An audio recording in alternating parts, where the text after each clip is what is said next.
Economic geography में हम एक कदम और आगे बढ़ते हैं।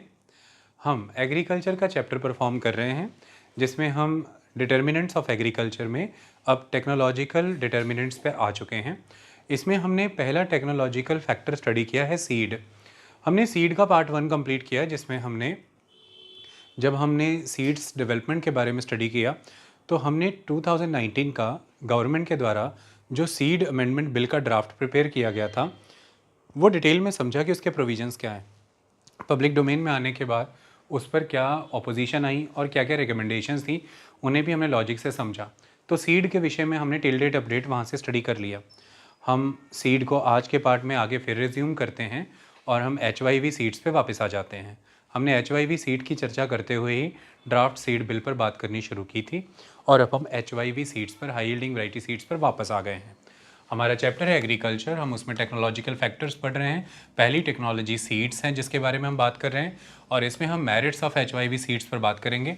इस टेक्नोलॉजिकल फैक्टर में जब हमने सीड शुरू किया था तो शुरुआत में भी मेरिट्स की बात हुई थी कि बेनिफिट्स क्या हैं HYV सीड के as compare to the traditional conventional seeds. इसमें थोड़ा सा और विस्तार में उसके विषय में बताया गया है।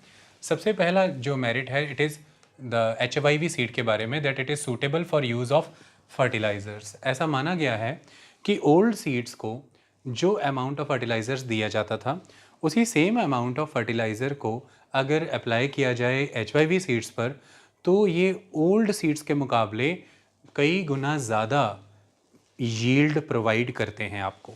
इसका मतलब ये फर्टिलाइज़र्स को ओल्ड सीड्स के मुकाबले अच्छा रिस्पॉन्स करते हैं, they have good response towards the fertilizers. इसी का एक आप नतीजा देखेंगे कि भारत के जिन राज्यों में, उदाहरण पंजाब, हरियाणा, वेस्टर्न उत्तर प्रदेश की ही मैं बात करूं, भारत के जिन राज्यों में HYV सीड्स ही डोमिनेंटली यूज़ होते हैं, वहां पर फर्टिलाइज़र कंजम्पशंस भी बहुत ज़्यादा हैं। HYV सीड्स यहाँ पर जहाँ पर यूज़ होते हैं वहाँ पर फर्टिलाइज़र्स भी बहुत बड़े पैमाने पर कंज्यूम किए जाते हैं, क्योंकि HYV फर्टिलाइज़र्स को, खासतौर यहाँ पर जब मैं फर्टिलाइज़र्स की बात कर रहा हूँ, I am talking about chemical fertilizers. HYV seeds chemical fertilizers को बेटर रिस्पॉन्स करते हैं, इसकी वजह से वो बेटर यील्ड देते हैं। इसीलिए केमिकल फर्टिलाइज़र्स एक इम्पॉर्टेंट इनपुट है उन एरियाज़ में जहाँ पर HYV सीड्स यूज़ होते हैं। इसलिए इनका अच्छे खासे अमाउंट पर इस्तेमाल होना भी इस बात की निशानी है कि किसान प्रोग्रेसिव फार्मिंग कर रहा है। हालांकि कई उसके नुकसान भी हैं, वो हम बाद में चर्चा करेंगे। कई लेक्चरों में कर चुके हैं कि आप रेकलेसली यूज़ कर रहे हैं केमिकल फर्टिलाइज़र्स को। नाइट्रोजन, फॉस्फोरस, पोटेशियम, इन तीनों का एक प्रोपोर्शन है, एक कॉम्बिनेशन है, लेकिन आप नाइट्रोजन को बहुत ज़्यादा अमाउंट में जब डोजेस दे रहे हैं तो इससे पानियों को, वाटर सोर्सेज को, पॉन्ड्स, लेक्स, अंडरग्राउंड वाटर को, इन सबको नुकसान पहुंच रहा है। यूट्रोफिकेशन जो लेक्स में हो जाता है वो इसी की एक नतीजा है कि आप बहुत ज़्यादा अमाउंट में न्यूट्रिएंट्स का इस्तेमाल कर रहे हैं केमिकल फर्टिलाइज़र्स की फॉर्म में, जिनकी कि शायद उतनी खेतों को ज़रूरत भी नहीं है। इससे सॉइल हेल्थ डिग्रेड हो रही है हमारी डे बाय डे। तो ये खामी भी है, लेकिन हाँ, ये बात फैक्ट है कि आपने उतने ही kilogram of chemical fertiliser traditional seeds को दिया है, द सेम अमाउंट आपने जब HYV सीड को दिया है तो उसने ट्रेडिशनल प्लांट के मुकाबले कई गुना अधिक यील्ड आपको प्रोड्यूस करके दी है। इसलिए केमिकल फर्टिलाइज़र और HYV सीड्स का जो इम्पॉर्टेंट रिलेशन है वो प्रोमिनेंट है उन रीजन्स में जहाँ पर HYV सीड्स लगाए जाते हैं। दूसरा है shorter life cycle. Life cycle short है इन सीड्स का। इसकी वजह से आपको ये बेनिफिट देते हैं कि आप एक बरस में 2 या 3 फसलें निकाल सकते हैं, क्योंकि इनका समय कम है। ये अर्ली मैच्योरिंग सीड्स होते हैं, जल्दी फसलें पक जाती हैं ट्रेडिशनल सीड के मुकाबले। उदाहरण के तौर पर जहाँ ट्रेडिशनल सीड में राइस की फसल का क्रॉप का लाइफ साइकिल 130 डेज़ का होता है, वहीं पर HYV सीड्स के मामले में वो 100 डेज़ का होता है। व्हीट का लाइफ साइकिल 150 डेज़ का होता है ट्रेडिशनल क्रॉप्स में, लेकिन HYV सीड्स के मामले में वो 110 डेज़ का होता है। इसकी वजह से आप कम से कम व्हीट की फसल में 40 दिन सेव कर पा रहे हैं और उन 40 दिनों में आप एक और फसल उगा सकते हैं। ये एक इम्पॉर्टेंट आस्पेक्ट है। तो व्हीट की फसल आप जब लगाते हैं, आप इट्स अ रबी क्रॉप, तो आप उसे नवंबर दिसंबर के मंथ में लगा रहे हैं, आप उसे अप्रैल के मंथ में हार्वेस्ट कर ले रहे हैं। लेट मार्च से अर्ली अप्रैल के बीच में हार्वेस्ट हो जाता है और इसी दौरान आप सो कर सकते हैं जायद की फसलें, और मानसून के ऑनसेट पर आप पैडी लगाइए। इन बिटवीन आपको आराम से 2 मंथ्स, 2.5 मंथ्स का समय मिल रहा है।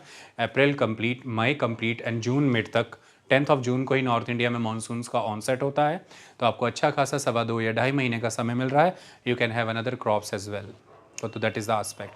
या इससे भी पहले मेच्योर हो जाता है वीट, तो आप फेब्रवरी मार्च के अराउंड से ही आप दूसरी फसलों की तरफ जा सकते हैं. ओके.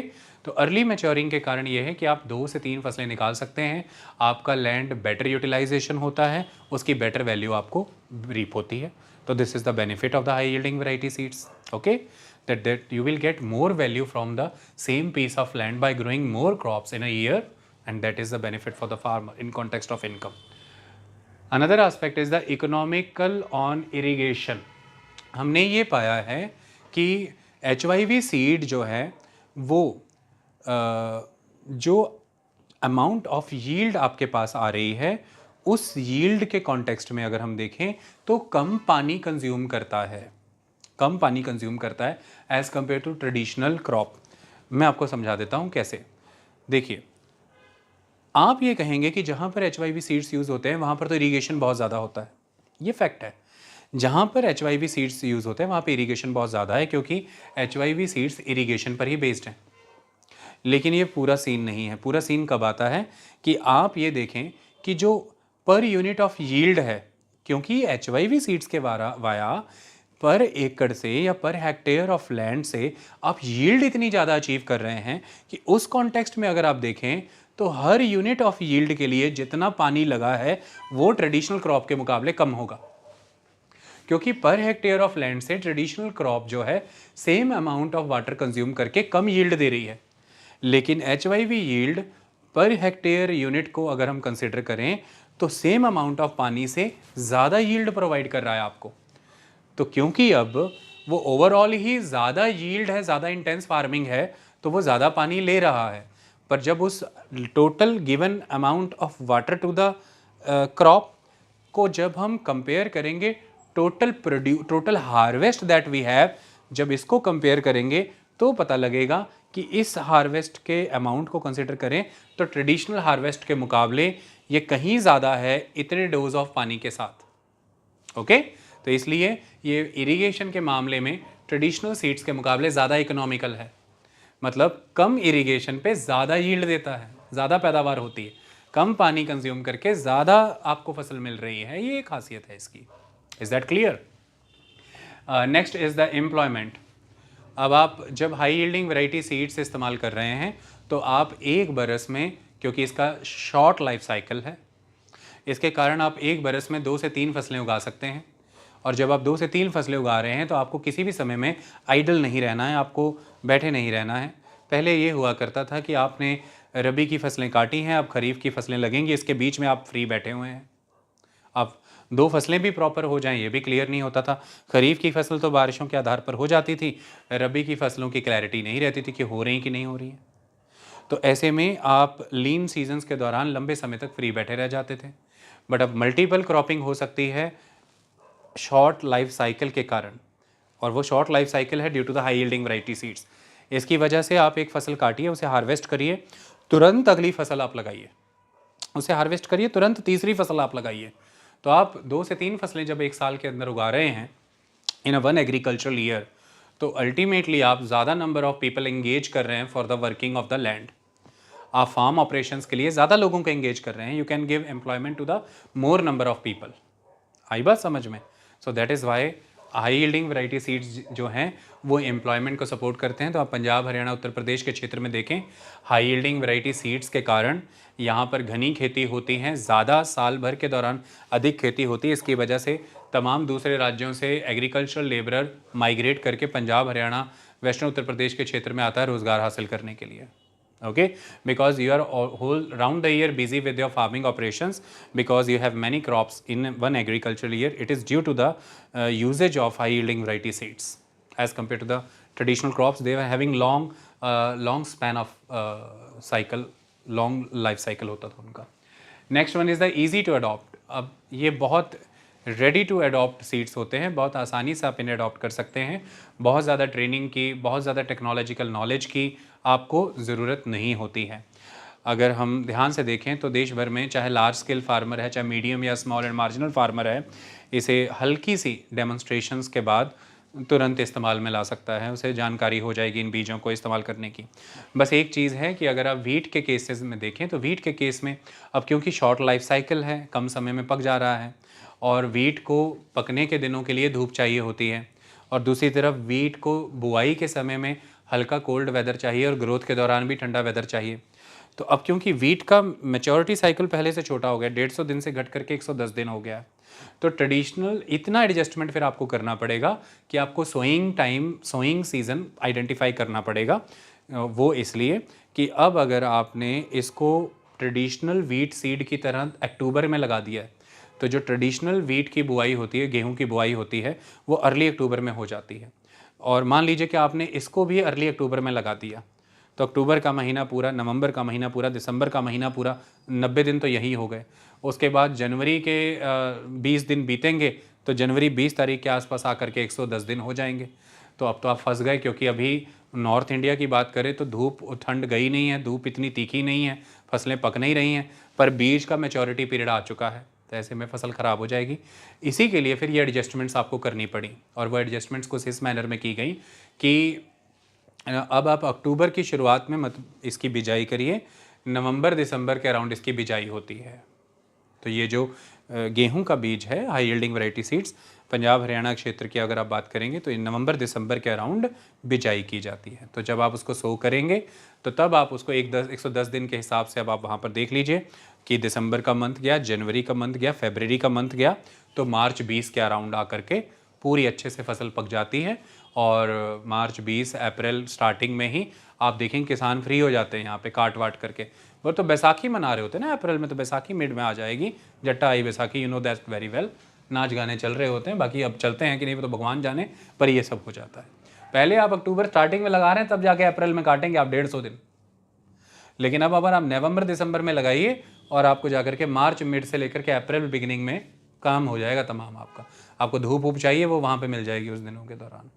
तो इतनी की एडजस्टमेंट करनी है। पैडी के केस में ऐसी एडजस्टमेंट्स नहीं है, वो ठीक है, क्योंकि ट्रेडिशनल क्रॉप का टाइम 130 दिन था और इसका टाइम 110 दिन ही है, तो एक तो ज़्यादा गैप नहीं है। दूसरा, पैडी खरीफ की फसल है, गर्मी में ही उग रही है, लगभग गर्मी के ही टाइम में कट जा रही है। लेकिन वीट क्या था, ठंडा ठंडा टेम्परेचर चाहिए ग्रोइंग, सोइंग और फिर ग्रोथ के दौरान थोड़ा और ठंडा, लेकिन पकने के लिए गर्म टेम्परेचर चाहिए। पैडी ऐसी है नहीं, तो पैडी के मामले में ज़्यादा कोई एडजस्टमेंट नहीं है। उल्टा high yielding variety seeds case में जहाँ पर पैडीज लगाई जाती हैं वहाँ पर उल्टा हम पैडी की ही 2 फसलें निकाल रहे हैं आज की डेट में।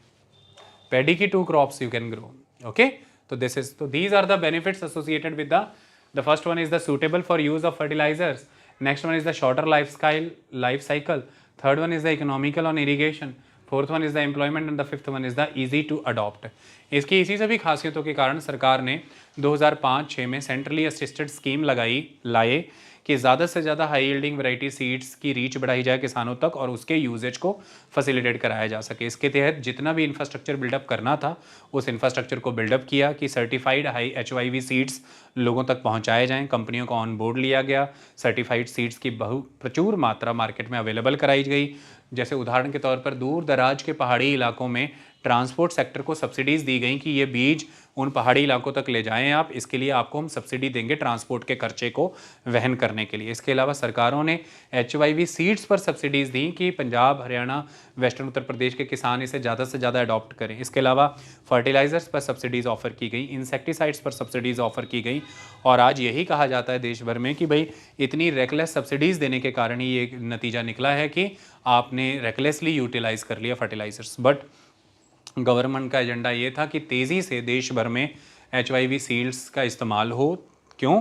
ताकि ज़्यादा से ज़्यादा प्रोडक्शन हो। और इन सीड्स के मामले में गवर्नमेंट ने प्रायोरिटाइज जिसे किया वो फूड ग्रेन्स को किया, क्योंकि तेज़ी से बढ़ती जनसंख्या के लिए सबसे पहली जो ज़रूरत थी वो फूड ग्रेन अवेलेबिलिटी था। इसकी वजह से फूड ग्रेन के केस में ज़्यादा जोर लगाया गया कि HYV सीड्स वैरायटीज़ इंड्यूस की जाएँ।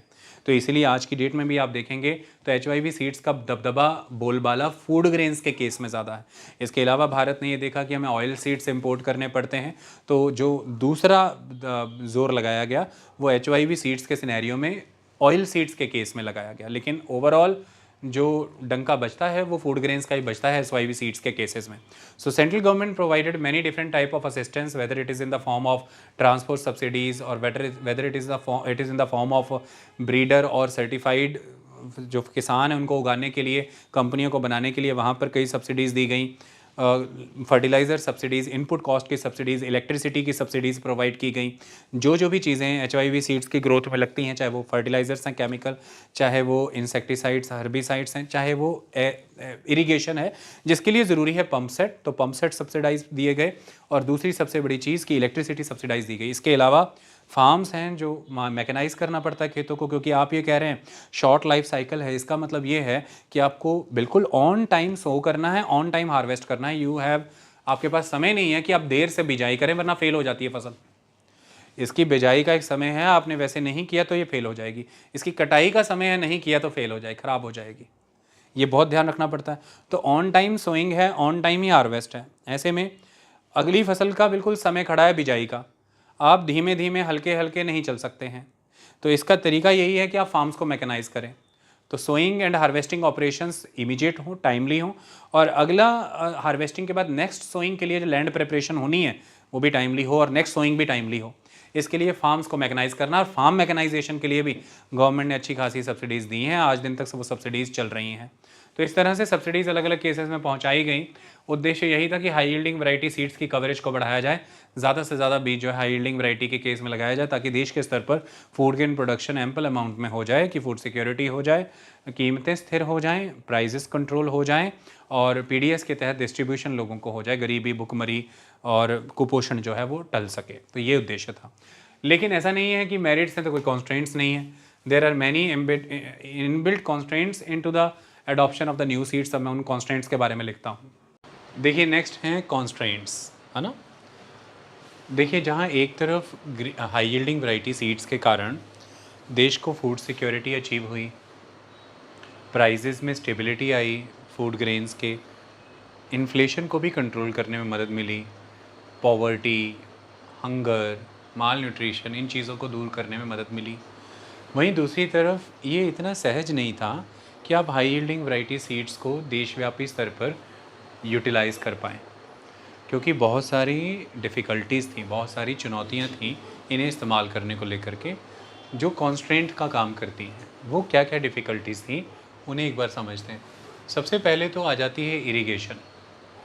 देखिए जिस समय में ये हाई यील्डिंग वैरायटी सीड्स लाए गए उस समय देशव्यापी स्तर पर लगभग 85 to 90% फार्मिंग जो थी वो रेन फेड है। आज भी देश के अंदर लगभग 50% फार्मिंग रेन फेड है, वर्षा पर आधारित है। उसके बाद जब ग्रीन रेवोल्यूशन या आप हाई यील्डिंग वैरायटी सीड्स का एडवेंट कह लीजिए, उसके बाद इरिगेशन को तेज़ी से बढ़ावा मिला उन क्षेत्रों में जिन राज्यों में हाई यील्डिंग वैरायटी सीड्स का इस्तेमाल किया गया। उसका कारण था हाई यील्डिंग वैरायटी सीड्स की अगर हम प्रोडक्शन पर फोकस करें तो इसकी प्रोडक्टिविटी का 50% अकेले इरिगेशन से ही कंट्रीब्यूट होता है। मतलब फर्टिलाइज़र्स, इंसेक्टिसाइड, पेस्टिसाइड्स, इन सब के मुकाबले जो अहमियत है वो इरिगेशन की है। ओके, क्यों? क्योंकि ये इरिगेशन यानी कि वाटर इंटेंसिव फार्मिंग सिस्टम होता है। उसका कारण है, सबसे पहली चीज़ ये है कि आप जिस तरह के सीड को इस्तेमाल कर रहे हैं, that high yielding variety seed, वो उस वातावरण में हज़ारों वर्षों से तैयार नहीं हुआ है। आपने लैब में तैयार किया है, वो ड्राई कंडीशंस को बेयर नहीं कर पाएगा। अगर सूखा माहौल मिलेगा, ड्राई कंडीशंस मिलेंगी, तो वो बीज मर जाएगा, ख़त्म हो जाएगा। ऐसे में ये ज़रूरी है कि आप उसे पानी लगाएं जब उसको पानी की ज़रूरत है। तो इसका मतलब ये है कि हाई यील्डिंग वैरायटी सीड्स की एक स्पेसिफिक वाटर रिक्वायरमेंट है, उसे सही समय पर सही मात्रा में पानी चाहिए। तो यहाँ पर time and amount of water is very important. आप अंडर इरीगेटेड नहीं रख सकते उस क्रॉप को, आप ओवर ग्रेड इरीगेटेड नहीं रख सकते उस क्रॉप को, आपको ऑप्टिमल इरिगेशन करना है। मतलब स्पेसिफिकली वो फसल जिस दिन, जैसे कि आपने व्हीट सो किया है, उसे तीसरे हफ्ते में पानी चाहिए, आप उसे वो पहला पानी दे दीजिए, मान लीजिए, तो 30% तक उसकी प्रोडक्शन वेरी कर जाती है, मतलब बेहतर हो जाएगी। तो जितनी मात्रा में जिस समय में अनाज को, इस बीज को पानी चाहिए, इस फसल को, अगर उस मात्रा में उस समय में पानी नहीं दिया, उसके पहले आपने दे दिया या उसके बाद आपने दिया, ये टाइम के हिसाब से हो गया। अमाउंट वाइज अगर आप तब नहीं दे पाया अप्रोप्रिएट, लेकिन आपने सोचा कि अब दे देते हैं, अब हमारे पास पानी आ गया है, ये वर्क नहीं करेगा, बीज खराब हो जाएगा। तो इसको बिल्कुल सही समय पर सही मात्रा में पानी की ज़रूरत होती है और हमें बिल्कुल वैसे ही पानी से मुहैया कराना है।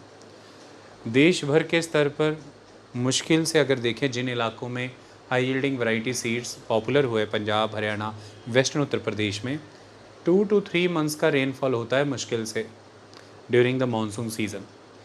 रेस्ट 9 to 10 मंथ्स आप डिपेंडेंट हैं यहाँ पर फिर इरिगेशन पर। ओके, तो इरिगेशन का एक डोमिनेंट रोल है हाई यील्डिंग वैरायटी सीड्स की ग्रोथ में। Second, high yielding variety seeds क्योंकि ज़्यादा यील्ड देते हैं, और ज़्यादा यील्ड देने के लिए भी ये ज़्यादा वाटर इंटेंसिव सीड होते हैं, क्योंकि आप पहले के मुकाबले अब इंटेंसिव एग्रीकल्चर कर रहे हैं, आप ज़्यादा सघन खेती कर रहे हैं, ज़्यादा घनी खेती कर रहे हैं, क्योंकि आप अब नेचुरल कंपटीशन में रुके हुए नहीं हैं। पहले क्या होता था, एक पौधा यहाँ लगाया है, थोड़ा पौधा थोड़ी गैप पे लगा दिया, क्योंकि आप बहुत ज़्यादा केमिकल फर्टिलाइज़र्स का इस्तेमाल नहीं कर रहे, आप वर्षा पर आधारित हो, आप सॉइल की नेचुरल जो फर्टिलिटी है उसी पे रिलाई कर रहे हैं। ऐसे में आप ये चाहते थे कि दोनों प्लांट्स के बीच में ज़्यादा कंपटीशन ना हो न्यूट्रिशन को लेके, पानी को लेकर के, तो आप थोड़ी उनमें दूरी रखते थे। लेकिन जब हाई यील्डिंग वैरायटी सीड आपने इस्तेमाल किया तो इस बात की चिंता आपकी ख़त्म हो गई। आप बहुत ही क्लोज डिस्टेंस पे इन बीजों को लगा सकते हैं और क्रॉप उगा सकते हैं, तो पर हेक्टेयर पहले के मुकाबले ज़्यादा पौधे लगते हैं, तो मतलब ये ज़्यादा डेंस है, तो मतलब ये ज़्यादा इंटेंसिव एग्रीकल्चर है, ज़्यादा इंटेंसिव क्रॉपिंग है। अब उसी ज़मीन पे, उसी 1 एकड़ या 1 हेक्टेयर पे पहले से ज़्यादा पौधे आप लगा रहे हैं, तो भी फिर पहले से ज़्यादा पानी की ज़रूरत है, तो पानी इसलिए भी इसको ज़्यादा लगता है। लेकिन हाँ, ये एक बात है जो हमने थोड़ी देर पहले अभी पढ़ा था, वो ये, क्योंकि पर हेक्टेयर पे आपने पौधे ज़्यादा लगाए हैं, उसके लिए ओवरऑल पानी की मात्रा ज़्यादा लगेगी खेतों में, क्योंकि उसे ज़्यादा पौधों को सर्व करना है, ज़्यादा प्लांट्स को सर्व करना है, ज़्यादा सीड्स को सर्व करना है। लेकिन हर पौधे पे क्योंकि झाड़ बहुत ज़्यादा है पहले के मुकाबले, क्योंकि यील्ड आपकी काफ़ी है, बीज फल बहुत आ रहा है, पैदावार बहुत है, इसलिए अगर यील्ड के बेसिस पर जो वाटर कंज्यूम हुआ है वो कंपेयर करें, तो फिर वो कन्वेंशनल खेती के मुकाबले ज़्यादा नहीं है, कम ही है। ये भी पॉइंट हमने थोड़ी देर पहले समझा था। बट ओवरऑल वाटर रिक्वायरमेंट ज़्यादा है, क्योंकि आप हाई यील्डिंग वैरायटी सीड्स लगा रहे हैं, तो उसके लिए आप फर्टिलाइज़र से इस्तेमाल करेंगे, इंसेक्टिसाइड्स और पेस्टिसाइड्स का इस्तेमाल करेंगे। हाई यील्डिंग वैरायटी सीड्स खुद भी आपको ख़रीदने पड़ेंगे, और आप साल में 2 से 3 फसलें निकाल सकते हैं। इसी हिसाब ये करेंगे अगर, तो ही खर्चा निकलेगा आपका। फार्म मैकेनाइजेशन भी आपको इस्तेमाल करना पड़ेगा, इसी वजह से कि आप टाइमली फार्मिंग ऑपरेशंस कंक्लूड कर पाएँ। तो ऐसे में फिर आप ये चाहेंगे कि आप पर हेक्टेयर ज़्यादा पौधा लगाएं जितना लगा सकते हैं, क्योंकि तभी आपके लिए मुनाफे का सौदा होगा, वरना नहीं। और फिर अगर ऐसा होता है तो ज़्यादा पानी की मांग उस खेत में होगी ही। ओके, तो इस वजह से इसकी वाटर रिक्वायरमेंट ज़्यादा है, क्योंकि ये high yielding variety seed cropping pattern जो होता है ये इंटेंस क्रॉपिंग से चलता है। इस वजह से पर एकड़ वाटर रिक्वायरमेंट पहले के मुकाबले ज़्यादा होती है, कन्वेंशनल सीड्स के मुकाबले ज़्यादा होती है इसकी।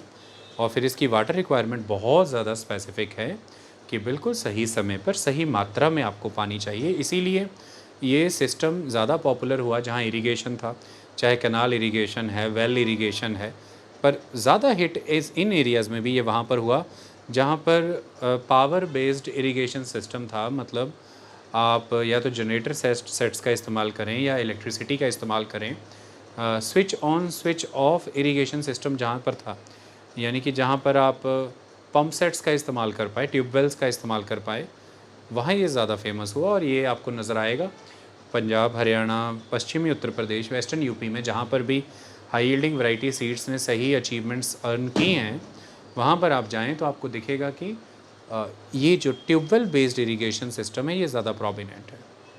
उसको एड करता है, उसको सहायता देता है कैनाल इरिगेशन भी, रेनफॉल भी मदद करता है, लेकिन the tubewell irrigation it is dominant. आप पंजाब के कल्चर में, हरियाणा के कल्चर में अक्सर ही शब्द सुनते हैं मोटर। कल्चर का पार्ट हो गया मोटर। मोटर पे गाने बने हैं, मोटर पे जाके बैठना है, बहुत कुछ हुआ है। तो it's a part of culture of Punjab, Haryana. That is the important of the word motor. पहले शब्द था खूह। पंजाब में कहते हैं खूह, तूता वाला खूह, मतलब सेतुत के पेड़ होते हैं जहाँ पे वो वाला कुआं। तो पहले हमारे कल्चर में कुआं शब्द बड़ा था, खूह। और फिर समय बदला तो फिर वो हो गया मोटर। ये मोटर शब्द से ही आप समझ लीजिए फिर कि इस बीज में इरिगेशन का, और इरिगेशन में ख़ास तौर पर switch on switch off irrigation का क्या रोल है। तो ये कांस्टेंट है। अब पूरे भारत भर में इलेक्ट्रिफिकेशन कितना हुआ ये जानना ज़रूरी था। पूरे भारत भर में अंडरग्राउंड वाटर लेवल कैसा था ये भी बड़ी बात है। पूरे भारत भर में कनाल इरिगेशन नेटवर्क क्या था, ये अगला पॉइंट ऑफ कंसिडरेशन है।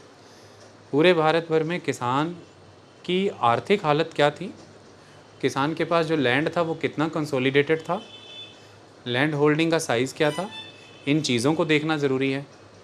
तब जा कर के फिर बात आती है कि वो इरिगेशन अफोर्ड कर सकते थे कि नहीं, और अफोर्ड कर भी लेते तो फिजिबल था वहाँ पर कि नहीं।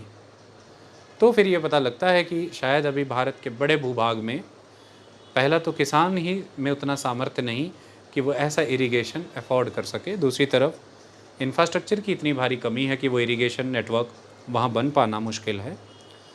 और तीसरी बड़ी चीज़ ये है कि रिसोर्सेज की कमी है, जल संसाधनों की कमी है कि वहाँ पर इरिगेशन वैसे इस्तेमाल भी किए जाएं।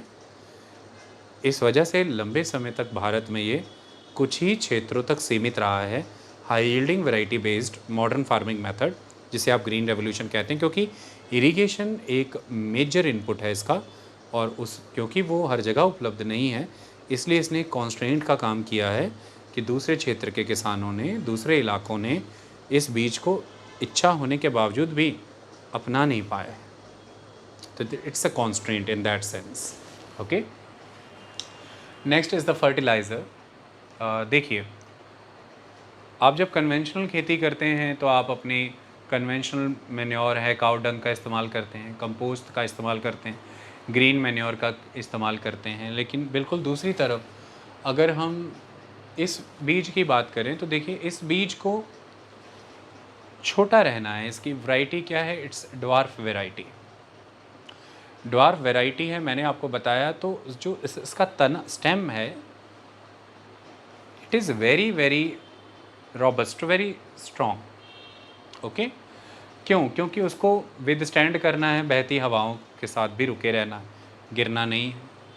छोटा तभी रखा गया है कि वो जो स्टाल्क है वो मजबूत बने। दूसरी बड़ी चीज़ ये है कि छोटा है लेकिन ज़्यादा झाड़ बियर कर सके, तो भी स्टाल्क को मजबूत रहना है, खड़े रहना है फसल को।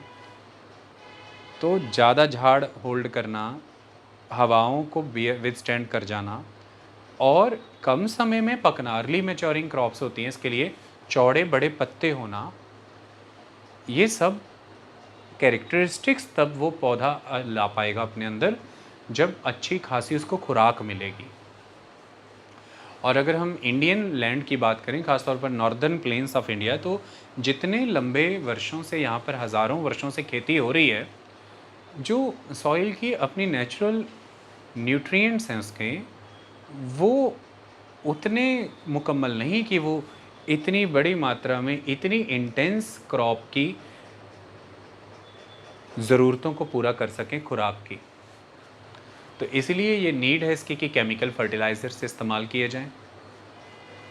और केमिकल फर्टिलाइज़र्स जो हैं वो, उसके बिना हाई यील्डिंग वैरायटी सीड्स की ग्रोथ को इमेजिन करना इट्स इम्पॉसिबल, अभी तक जो बीज हैं वो।